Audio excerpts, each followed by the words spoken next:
Hi, my name is Steve Sasse, and I'm the Regional Director for Latin America at Data Center Hawk.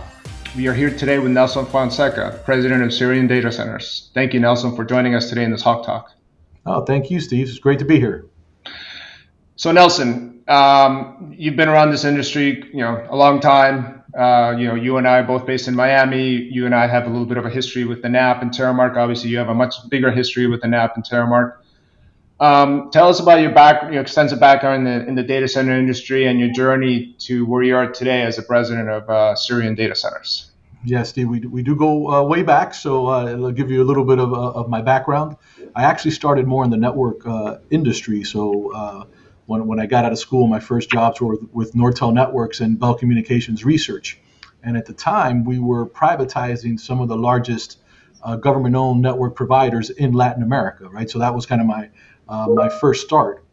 And during that time, I kind of met Manny Medina, who was the founder of a new startup that was named TerraMark. I wasn't exactly sure what they were going to do at the time, but we were building, or he had the plans to build this NAP of the Americas, and I came in based on my network background to help him kind of design the infrastructure that would allow all these networks to communicate, right? And that's how that's how I first joined or started in the data center industry. From there, obviously. We grew that business quite a bit. We were acquired by Verizon, and then since then, I've done a number of different things. I've invested in digital infrastructure companies. We carved out my most recent before Serion project was Cyxtera, which was a carve out from CenturyLink and their U.S. Data center assets, and now very excited to be leading the data center business for Serion. Yeah, that's great. I mean, I can tell you, I worked at the NAP for a number of years, and that is still my favorite data center. I love that. It's a special. It really is a special facility, and it's got it's just an unbelievable marketplace. Next week, I'm actually going there for a tour. Not for somebody I'm bringing there for a tour. So it's a great site. I can't tour you anymore from there, Steve, but I probably know a few folks that still work there. Oh yeah, Grace Padron and Gus Garcia are going to be there for the tour. So two great people. So you just obviously went into some of your background with TerraMark. You were there from 2001 to 2012, and you capped it off as a president there. You were part of the expansions of TerraMark in globally, but specifically, Colombia and Brazil, and then obviously the NAP that supports a lot of Latin America infrastructure. Then in 2012, you moved on, like you mentioned, to other roles, and you ended up being the president of Cyxtera, right, for a number of years, until the purchase the merger, I guess, of Evoke and Cyxtera that created Centerware. Mm-hmm. So you stepped away from Latin America for roughly 12 years, and now you're back 100% in Latin America. I would love to get your perspective of how you saw the region from 2001 to 2012, and how you see the region now 2024 going forward. Yeah, well, look, Steve, it's obviously very different now than when I first started working in Latin America. Obviously, the NAP of the Americas here in Miami, the main driver of that data center was to help the connectivity in Latin America. So it was always a Latin American focused, structure and business. And so when we first started TerraMark, right, there was a lot of questions about the viability of the project, the viability of the region, how is it all going to work out? It was even more so when we started building those first data centers, right? When we went into Brazil and went into Bogota, right? There was a lot of challenges. We were a public company at the time, had to answer a lot of questions about being proactive and being, early adopters, if you will, in the region. But obviously they were successful data centers. We had a lot of success in the company. As I went back now, I've been with Serion now for about 100 days, and do what I normally do is I go meet with a lot of clients. I go meet with a lot of employees. So I've made a number of trips down south already. And what I can tell you is it's a completely different environment nowadays, right? So there's now multiple data center companies, well-funded, right? Very good companies that have invested significant capital in the region. So there's healthy competition in a lot of these markets. I think the customers themselves are advanced. They're doing a lot of really exciting things with technology, and so I think it's a much more mature industry today in Latin America, and it's a much more exciting environment because of that maturity and the growth, right? And so I'm really excited to be leading Sirion's effort in the region because I think we have one of those very unique platforms with data centers in a number of the key markets in the region. Yeah, no, it's Syrian is as a great platform in the region. So I think you will be leading a great team and a great platform with potential, with great amount of growth, in the coming years. Speaking of the Syrian platform, as we mentioned, it has a lot of history and traditionally has supported quite a bit of retail and content. And, it's Yeah. been has some of the most interconnected sites in the region. Has a lot of content in the region. But last year, before you started, Serion announced a couple of large new developments, the 20 megawatt sites in Santiago and in Lima, and I believe 13 megawatt expansion in Sao Paulo, right? So people are questioning, well, is Syrian kind of changing their model to, and everybody else is doing it. So Yeah. I think this is a model that's being done by a lot of, the retail going to hyperscale and so forth. But is Syrian now trying to go after some of the hyperscale AI business in the region? Well, look, I don't think there's a shift per se, right? We are building larger data centers now, but look, let me answer the following way. One, why was I excited to join? I love the strong ecosystem that Syrian has, right? It Hmm. is the platform that it has, the customers that we serve, very well connected, as you mentioned, right? I think that strong ecosystem is very, very difficult to replicate and duplicate. So we are not going to get away from that in any way. In fact, I believe our platform is even stronger than most people know because it is a data center platform within a larger network business. And so maybe from a marketing perspective, I think you're going to see us be a little bit more aggressive in talking about those differentiators that we have that are real. It's one of the main reasons that I joined. The second is you mentioned the two new data centers, right? The other thing that tells me is Stone Peak, our investor, they want to grow, right? They want to invest. And so they started these two projects before I got here. And so, again, that's something that I think bodes well for the company in the region. We are building larger data centers today. I don't think that's a shift. A lot of the hyperscalers are our customers already, right? They're located in most of our data centers across the region. We're a great way for enterprises and service providers to access each other and access the hyperscalers, right? So I think we can bring that efficiency and that low latency connection. Obviously, the power densities are going up in some of these deployments. And so, by definition, you want to have larger data centers. And we see a lot of demand, right? So, we want to build or have a line of sight to have more inventory for those customers to serve that demand. So, will we do larger deals now? Yes, because the nature of the business is there's larger deals to go fulfill. But I wouldn't consider that a shift in our strategy. We're very ecosystem focused. That's our differentiator. And frankly, I think that's the tougher part to replicate. Yeah, no, you make a good point. I mean, obviously, hyperscale and AI also need good connectivity and ecosystem. So you can offer a little bit of both. It's great because the hyperscale sites obviously don't have the ecosystem; they have to connect somewhere else. So that's great. Correct.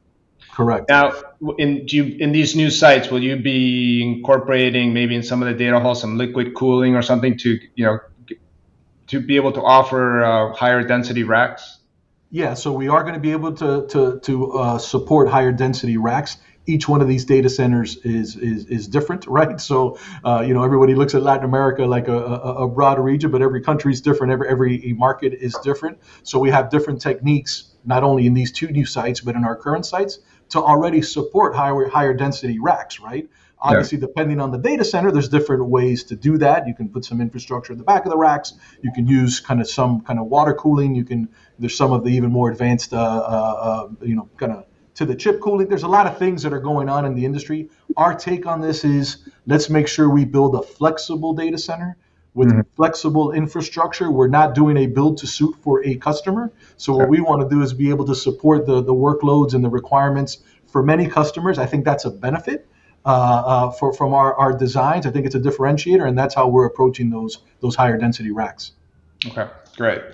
Yeah, I mean, legacy sites will be tough to kind of repurpose for higher density, but I think when you're building new sites, it's a great opportunity to take advantage of that, right? Yeah, and I think Steve, in the existing sites, right, you can do select deployments, Yeah, right, for specific customers. When you have that flexibility, obviously the entire facility wasn't designed for some of those densities, so retrofitting that doesn't make sense because of the power of the ecosystem anyway, right? But yeah. but we do, and our designs do support those higher density racks.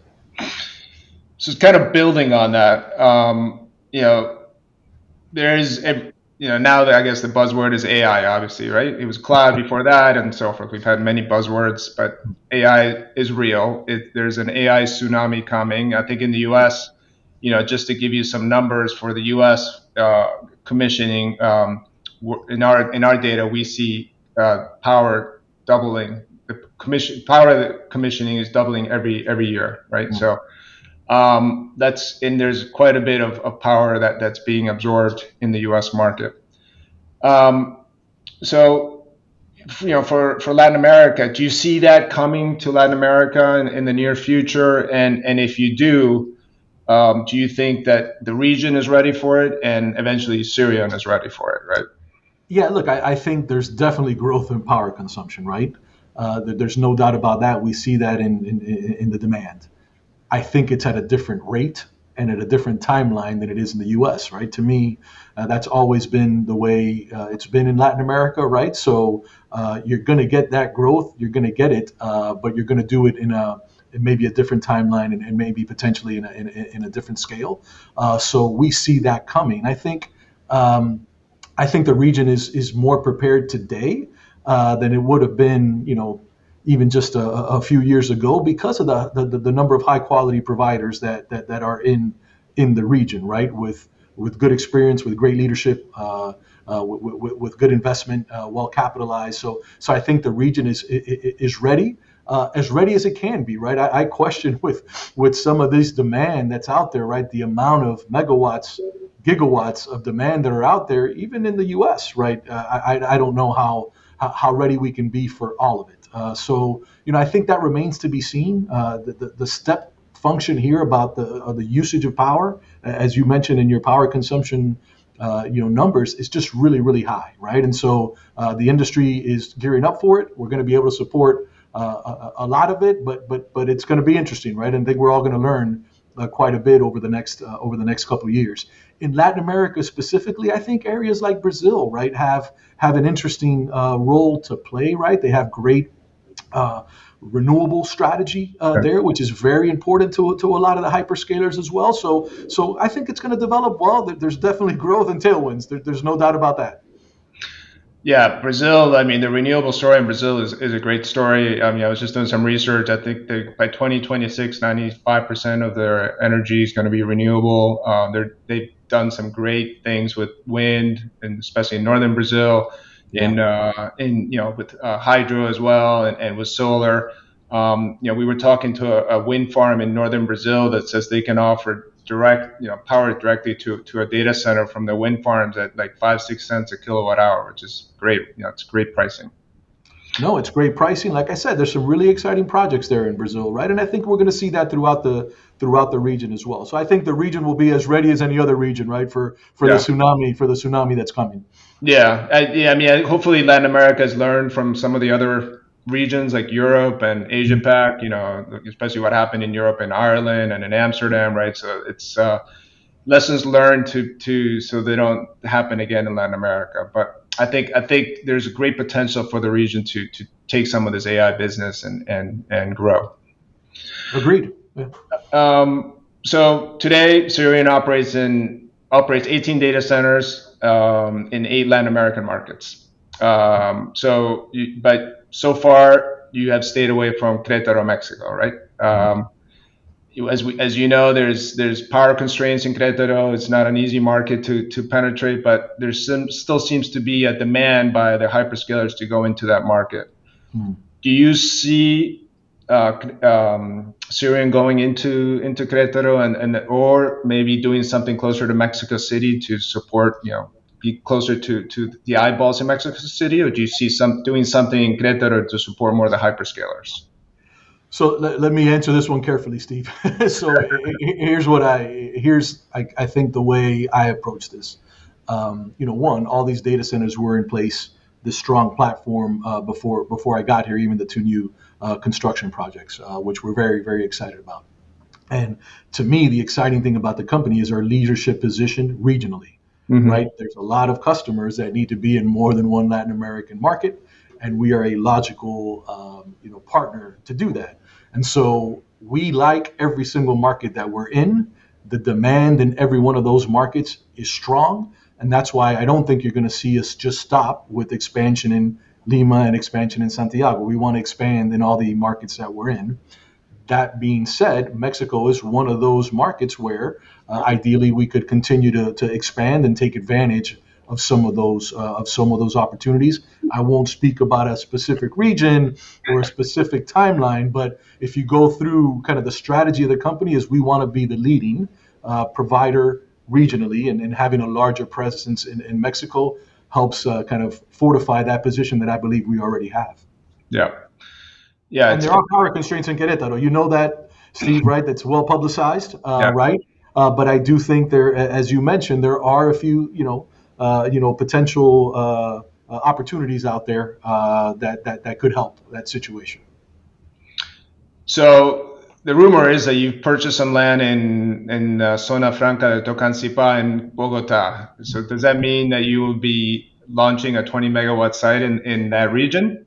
Well, Steve, rumors are rumors, but I'll kind of go back. I'll go back to the way I answered the previous question. We are very bullish on the platform, and we're bullish in every market that we're in.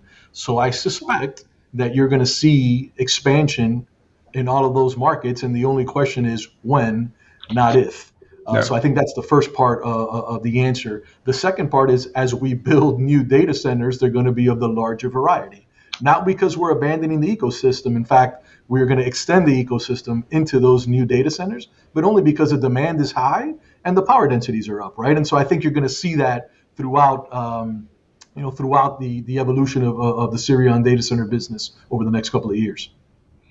Yeah, I think your strategy is an interesting one. That the hybrid sort of retail hyperscale build outs, because there are some of your competitors that traditionally started as a hyperscaler, and now they've decided to also do dip their feet into the retail business a little bit. So because they've realized certain markets won't support just hyperscale, and if you can blend hyperscale and retail in a facility, it's a much better business model for them.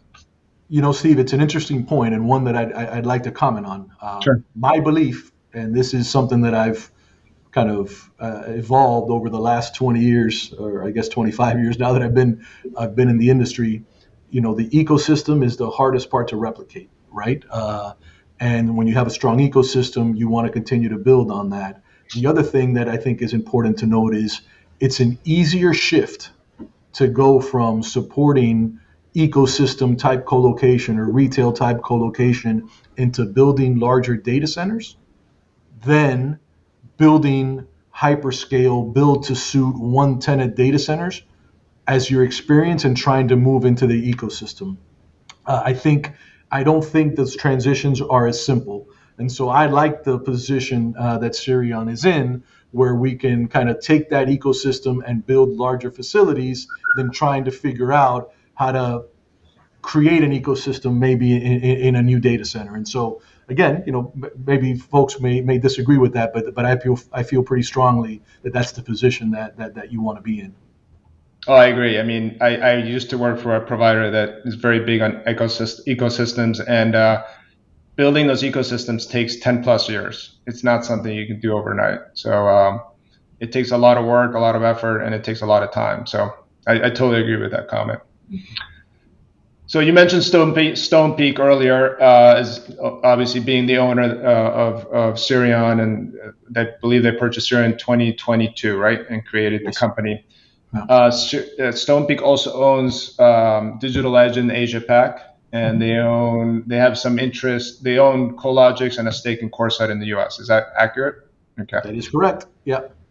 do you Well, they see? don't own all of CoreSite, but they Yeah, are an yeah, investor through American Tower. Yes. correct. Yeah. Is there internal community? Do you work with different platforms to try to see if you can offer more of a global platform to your customers, and maybe work for one of your customers? If they needed something in Asia Pac, you work with Digital Edge. If they needed something in the US, you work with Corsair. In Latin America, they work with Syrian. Is there that type of cooperation between the different entities?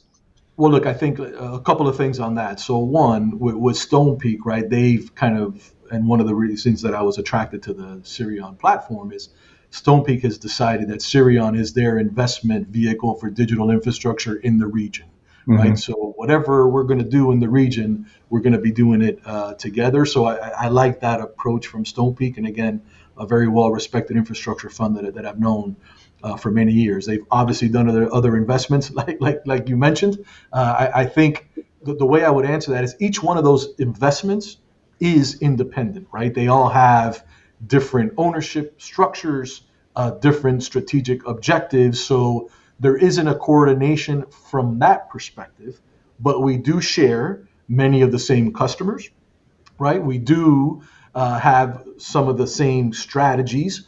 We do learn from those customers and from the different things that we're doing in the market. So I think the value that Stone Peak brings is they can bring all of the lessons learned across those different platforms, which are fantastic platforms, differentiated in their own right, and kind of share those learnings across the platform. So we do have relationships from a management perspective. We obviously have relationships through Stone Peak, and then more importantly, we have a lot of relationships with like-minded customers, right? And so, those are things that are important, and I think it brings a credibility to all of the Stone Peak data center platforms, right? That we have that differentiated position in so many of the global markets.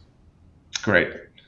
Can you explain what is Sirion's strategy as far as renewable energy, and what is your ESG policy when it comes to Latin America and growing the platform? Yeah, so as Serion, because we are the combination of not just the data centers, but the network as well, we have a kind of overarching ESG strategy. Renewables are a very important part of that strategy. And so every new data center that we build, all of the power that we acquire, we want to be as renewable as possible. That obviously changes depending on the markets. We talked about what a great position Brazil is in when it comes to renewables, but that sometimes shifts, right, in between markets. And it's also very important for our customers, right? We talked about some of these larger customers.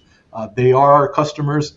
ESG, the renewable strategy, is very important to them. And so we communicate very clearly with our customers what that strategy is and how that's going to evolve over time to make sure that they can hit their marks from a carbon neutral strategy and from an overall renewable strategy. So it is important. It's important for every customer that's in the industry, and it is important in the region as well.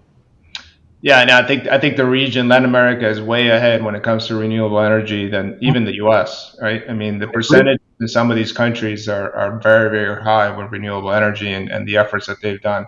I mean, part of it obviously is some of the countries have been blessed with a lot of hydro power and Yeah. so forth. But it's not just hydro; it's wind, it's solar. So I do think that some of your customers might be redirect some of their business to the region because of the renewable story. Yeah, look, I think it's definitely a benefit of the region, right? And so as these customers are looking to where to deploy, right, renewables and that strategy is an important one. There's others as well, right? And so as a region, we want to kind of check all of those boxes to make it easier for those customers to deploy those large workloads in the region, and then we'll compete for our fair share of those workloads onto our platform. Yeah. So one more question for you, probably an easy one, but where do you see Syrian in 5 years? And a follow up to that is, do you see Syrian expanding beyond the Latin American region? Look, I think there's a lot of opportunity just in Latin America. We are in a very privileged position with our regional platform, but there's markets that we're not in or that we want to be in with a bigger presence. So I think in Latin America alone, with our existing markets, other markets that we can penetrate, there's plenty of growth, plenty of tailwinds to kind of focus on Latin America. I think we're in a very strong position already. Like I mentioned earlier, I think we're going to be a little bit more aggressive in how we market that, because I believe we're in a stronger position than maybe the entire industry or even some customers may know, just because we're part of a larger network company. And so we want to build on that ecosystem, build on that differentiation, build on that strength. Um, and do that where we're the undisputed leader from a regional perspective for data centers, right? I think it's very doable. I think we're already in a good place, and I think that that's going to create a lot of value for our customers and for our investors. Yeah, no, and I do think that Syrian has a great advantage, and you're in certain countries where I believe are somewhat untapped when it comes to data center industry.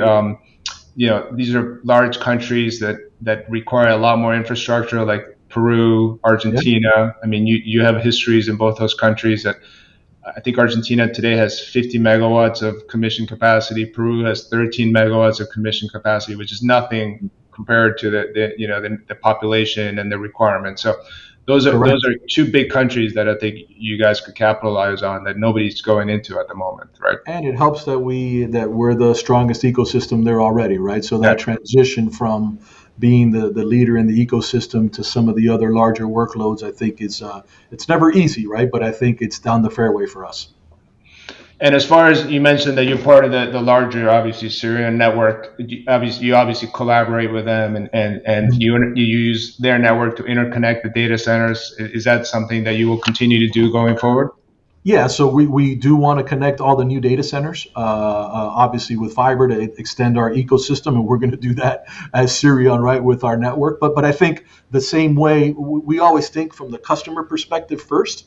Yeah. So the same way I want the fiber division to be connecting all of the data centers in the region, just not ours, right? So they can grow their business. We want customers to have choice in our data centers as well. We have a preferred network provider. It's Syrian. It's a great network provider, leader in the region. But we allow our customers to have that choice, right? That's part of the ecosystem. We won't dictate to our customers who they should use for connectivity, because that's not our approach. It just happens to be that our network division is very competitive and wins a lot of that business on their own right. Yeah, no, that's great because as you know, many customers require redundancy and different Yeah, providers. So that's great that you can allow other providers. I mean, obviously, these other providers want to tap into your ecosystem as well, so that helps. correct. It's a win-win. Yeah. Well, that's all I have for today, Nelson. It's been a very informative session. I think it's great that you're leading up Syria now, and with all your experience in the region, I think it's going to be great for Syria and to grow the footprint in region and grow the platform. Thank you, Steve. It's great chatting with you again. I'm very excited. Right. I think it's a great platform. I think we got great opportunities, great customers, a great team. Everything's in place to continue, frankly, the growth that they're already experiencing. Right. Hopefully, I can help them a little bit along the way. But I do appreciate your time. It's always great catching up with you. Yep. Thank you very much, Nelson. All right, Steve. Take care. Bye.